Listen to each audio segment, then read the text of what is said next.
A happy Fix-It morning to you, pioneers.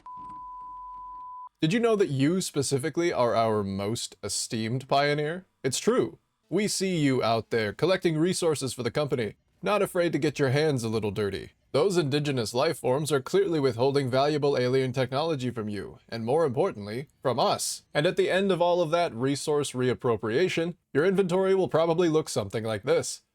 The boys over at Fix-It R&D are working hard to make sure you have more inventory space than you can wag a stick at. A pocket dimension that size would truly be the envy of all pioneers. Brings a tear to my eye. Alright, micro cry over. Let's get back to work. And by work, I mean sorting out that mess of an inventory you've got there. A little birdie told me that you've been sorting these things out by hand. And while we here at Fix-It appreciate your completely reasonable use of force in acquiring these artifacts, that kind of loss of efficiency simply won't do. Enter the Multipurpose Room, patent pending. This little technological marvel will take a single input consisting of everything you've gathered throughout your adventure and distribute it where it needs to go. Don't believe me? Have a look for yourself.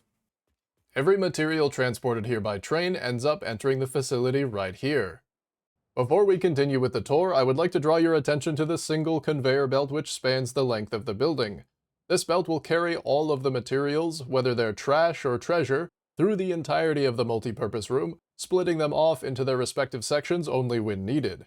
Anything which doesn't get removed from the belt will be sunk at the end of the tour, so it's important to keep in mind that you do not put anything into your container which cannot be sunk or you don't want to be sunk.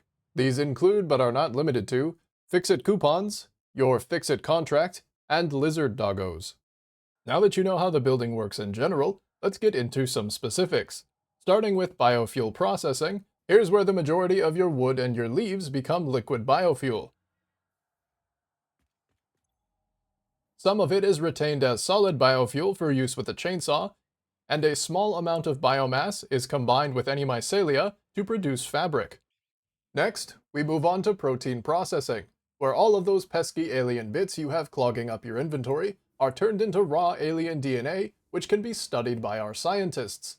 We are aware that some pioneers are raising concerns about ethical treatment of the local wildlife. Now, while we do wish the best to all of the conscientious objectors who have since found employment elsewhere, Fix-It has learned from this opportunity. Every alien part placed into the facility will be slooped, and what do you know? Slooped again, for 4 times efficiency on your alien protein. Science!